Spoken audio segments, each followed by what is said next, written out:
नमस्कार दोस्तों, स्वागत है आप सभी का आपका अपने चैनल वीके ऑनलाइन क्लास में।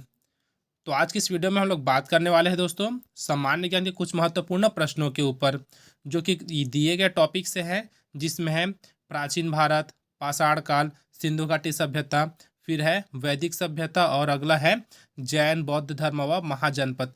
तो इन सभी टॉपिक से हम लोग महत्वपूर्ण प्रश्नों को लिए हैं, जो कि इस वीडियो में हम लोग बात करने वाले हैं, जो कि सी टेट के लिए, सीजीपीएससी के लिए, एसएससी जीडी के लिए, सीजीएल, सीएचएसएल सभी एग्जाम के लिए अत्यंत महत्वपूर्ण है। तो वीडियो में हमारे साथ पूरा बने रहे दोस्तों, ताकि आपको प्रश्न का लाभ मिल सके। तो दोस्तों अब वीडियो को स्टार्ट करते हैं और देखते हैं आज के हमारे प्रश्नों को। तो पहला टॉपिक है प्राचीन भारत, पाषाण काल व सिंधु घाटी सभ्यता, जिसमें पहला प्रश्न है प्रागैतिहासिक काल के अंतर्गत किन संस्कृतियों को रखा जाता है। ऑप्शन ए है कांस्य, ऑप्शन बी है लौह, ऑप्शन सी है पाषाण और ऑप्शन डी है ताम्र। इसका जो आंसर हो जाएगा दोस्तों वो हो जाएगा ऑप्शन सी, अर्थात पाषाण संस्कृतियों को रखा जाता है। अगला प्रश्न है मानव सभ्यता के विकास की प्रथम अवस्था कौन सी थी। तो कौन सी अवस्था प्रथम थी दोस्तों, ये पूछा गया है। ऑप्शन ए है पशुचारण अवस्था, ऑप्शन बी है शिकार अवस्था, ऑप्शन सी है कृषि अवस्था और ऑप्शन डी है औद्योगिक अवस्था। तो इसका जो आंसर है वो हो जाएगा ऑप्शन बी, अर्थात शिकार अवस्था। अगला प्रश्न है प्रागैतिहासिक काल के उपकरण एवं हथियार किससे बनाए जाते थे। तो किससे बनाए जाते थे। ऑप्शन है लोहा, ऑप्शन बी तांबा, ऑप्शन सी कांस्य और ऑप्शन डी पत्थर।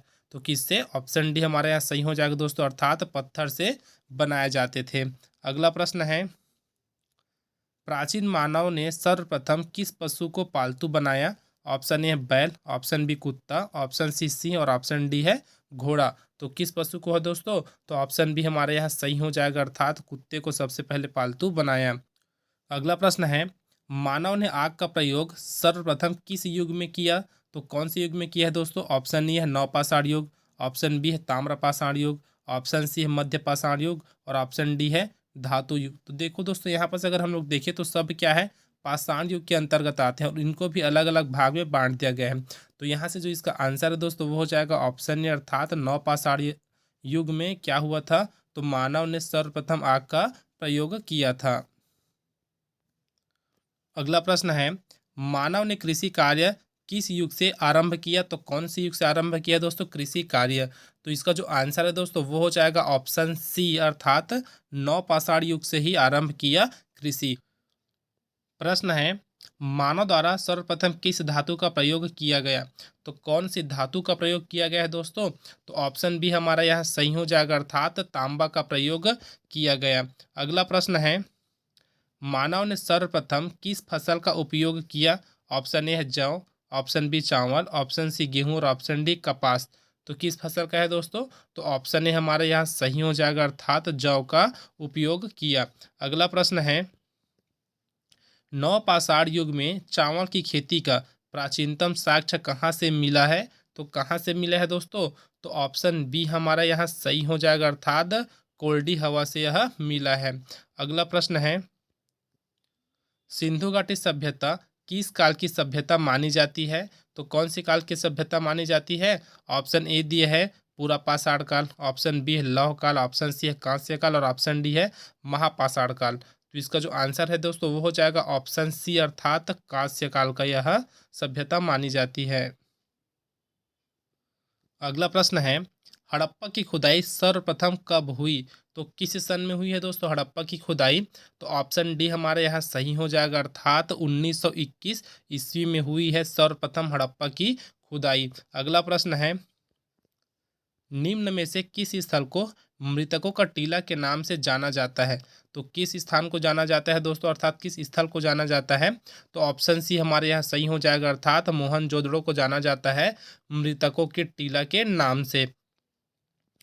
प्रश्न है मोहनजोदड़ो के टीले को खोजने का श्रेय किसे है। तो किनको है दोस्तों, तो इसका जो आंसर है ना वो हो जाएगा ऑप्शन ए, अर्थात राखल दास बनर्जी को है इसका श्रेय। अगला प्रश्न है हड़प्पा सभ्यता में विशाल स्नानगार का साक्ष्य कहाँ से प्राप्त हुआ है।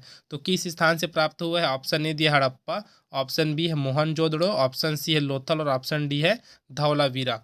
तो इसका जो आंसर हो जाएगा दोस्तों वो हो जाएगा ऑप्शन बी, अर्थात मोहनजोदड़ो से यह प्राप्त हुआ है। अगला प्रश्न है, निम्न में से कौन सा युग्म सुमेलित नहीं है?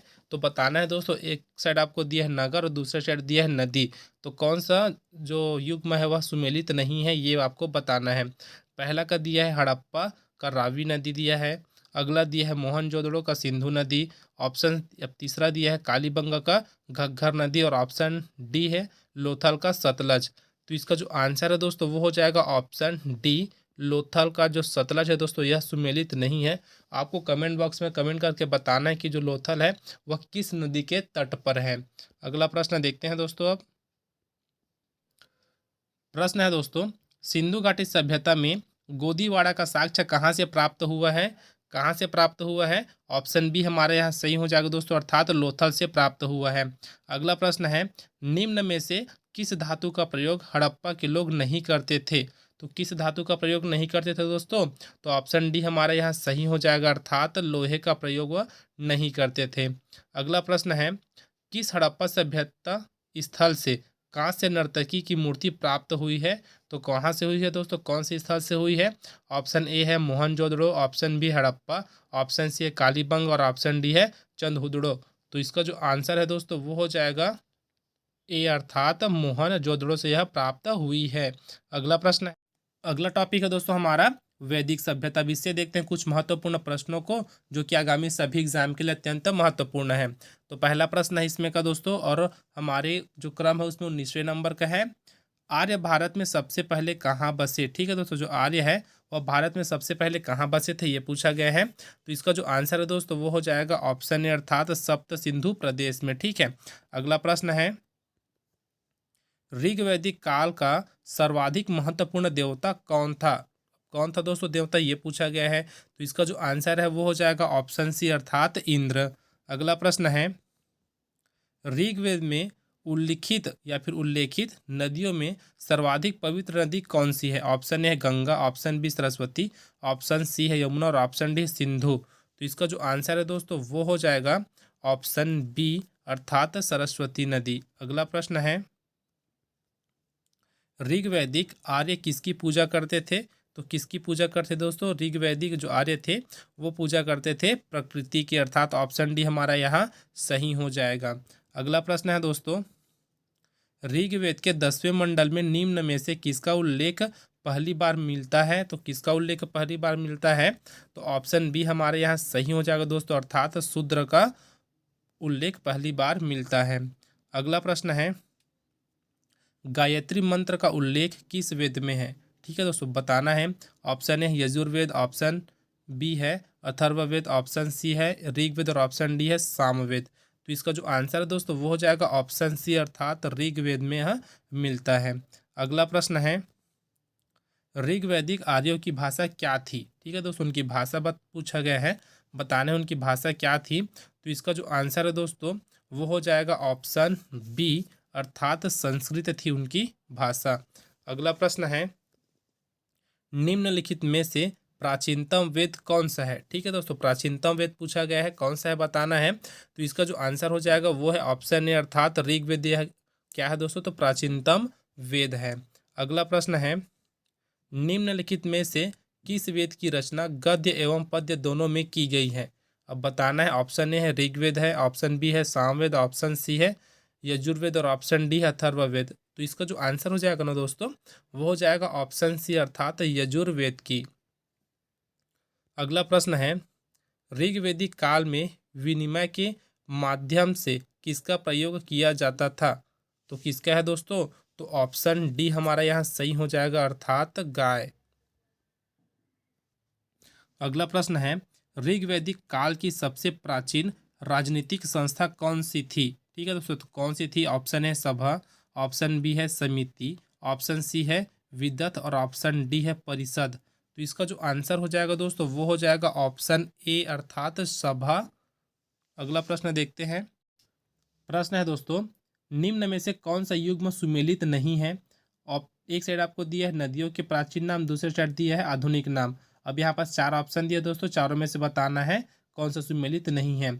ऑप्शन ए में दिया है वितस्ता का संबंध झेलम से, दूसरा है विपाशा व्यास, तीसरा है परुशणी रावी और डी है कुंभा सुवास्तु।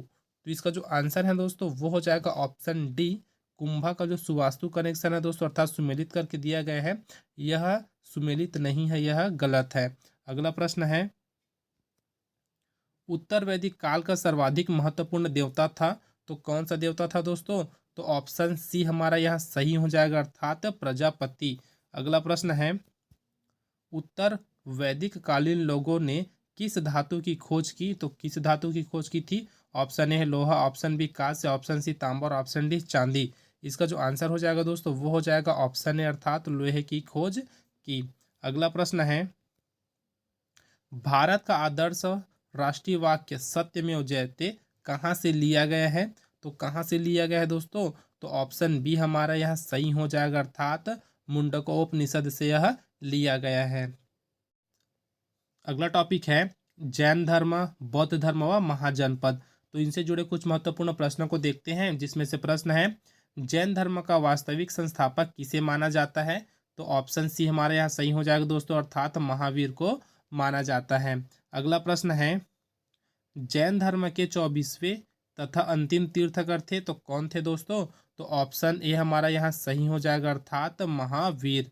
अगला प्रश्न है, पार्श्वनाथ द्वारा प्रतिपादित 4 महाव्रतों में महावीर स्वामी ने कौन सा 5वां व्रत जोड़ा?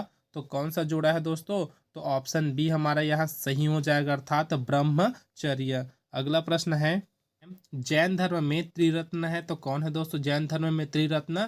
तो इसका जो आंसर है दोस्तों वो हो जाएगा ऑप्शन डी अर्थात जो आपको ऑप्शन ए, ऑप्शन बी और ऑप्शन सी में दिया है, यह तीनों क्या है? तो जैन धर्म के त्रिरत्न है। अगला प्रश्न है, महावीर का जन्म कहाँ हुआ था? ठीक है दोस्तों, बताना है महावीर का जन्म कहाँ हुआ था। तो इसका जो आंसर है वो हो जाएगा ऑप्शन सी अर्थात वैशाली बिहार में यह हुआ था। अगला प्रश्न है, स्यादवाद किस धर्म के दर्शन का मूल आधार है? तो इसका जो आंसर है दोस्तों वो हो जाएगा ऑप्शन ए अर्थात जैन धर्म के। अगला प्रश्न है, प्रथम जैन संगीति कहाँ आयोजित की गई थी? तो कहाँ आयोजित की गई थी दोस्तों प्रथम जैन संगीति? तो ऑप्शन बी हमारा यहाँ सही हो जाएगा अर्थात पाटलिपुत्र में। अगला प्रश्न है, महावीर ने किस भाषा में उपदेश दिया? महावीर ने किस भाषा में उपदेश दिया है दोस्तों? तो ऑप्शन ए हमारा यहाँ सही हो जाएगा अर्थात प्राकृत भाषा में उपदेश दिया है। अगला प्रश्न है, महात्मा बुद्ध का जन्म कहाँ हुआ था? तो ऑप्शन ए दिया है सारनाथ, ऑप्शन बी है गया, ऑप्शन सी है राजगीर और ऑप्शन डी है लुम्बिनी। तो इसका जो आंसर है दोस्तों वो हो जाएगा ऑप्शन डी, लुम्बिनी में हुआ था महात्मा बुद्ध का जन्म। अगला प्रश्न है, महात्मा बुद्ध के गृह त्याग को बौद्ध ग्रंथों में क्या कहा जाता है? तो क्या कहा जाता है दोस्तों गृह त्याग को? तो महाभिनिष्क्रमण कहा जाता है दोस्तों गृह त्याग को।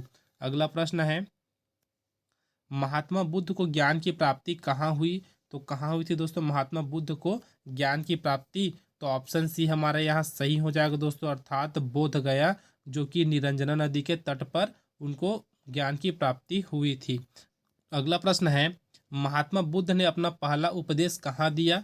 तो कहाँ दिया था दोस्तों अपना पहला उपदेश? तो ऑप्शन डी हमारा यहाँ सही हो जाएगा दोस्तों अर्थात सारनाथ में दिया था महात्मा बुद्ध ने अपना प्रथम उपदेश। अगला प्रश्न है, बौद्ध धर्म के त्रिरत्न है, ठीक है, तो ऑप्शन ए दिया है बुद्ध, ऑप्शन बी है धम्म और ऑप्शन सी है संघ, ऑप्शन डी है ये सभी। इसका जो आंसर हो जाएगा दोस्तों वो भी हो जाएगा ऑप्शन डी अर्थात जो आपको दिया है बुद्ध, धम्म और संघ, ये तीनों बौद्ध धर्म के त्रिरत्न है। अगला प्रश्न है, महात्मा बुद्ध ने अपने उपदेश किस भाषा में दिए? तो किस भाषा में दिए है दोस्तों? ऑप्शन है हमारा यहाँ सही हो जाएगा अर्थात पाली भाषा में दिए हैं। इससे पहले हम लोग महावीर जी के बारे में देखे हैं, उन्होंने किस भाषा में दिया था दोस्तों? तो प्राकृत भाषा में दिया था। अगला प्रश्न है, 16 महाजनपदों के बारे में किस बौद्ध ग्रंथ से जानकारी मिलती है? तो किस बौद्ध ग्रंथ से जानकारी मिलती है दोस्तों? ऑप्शन है हमारा यहाँ सही हो जाएगा अर्थात अंगुत्तर निकाय से यह जानकारी मिलती है। अगला प्रश्न है, निम्न में से कौन सा युग्म सुमेलित नहीं है? ये भी ठीक है दोस्तों, एक साइड आपको दिया है महाजनपद, दूसरे साइड दिया है उनकी राजधानी। तो ऑप्शन ए दिया है गांधार की राजधानी बताया है दोस्तों यहाँ तक्षशिला। अगला है अंग की राजधानी है चंपा, मगध की राजधानी है गिरिव्रज और ऑप्शन डी है कोसल की राजधानी मथुरा। तो कौन सा सुमेलित नहीं है दोस्तों? ऑप्शन डी हमारा यहाँ सही हो जाएगा, अर्थात कोसल की राजधानी मथुरा यह सुमेलित नहीं है।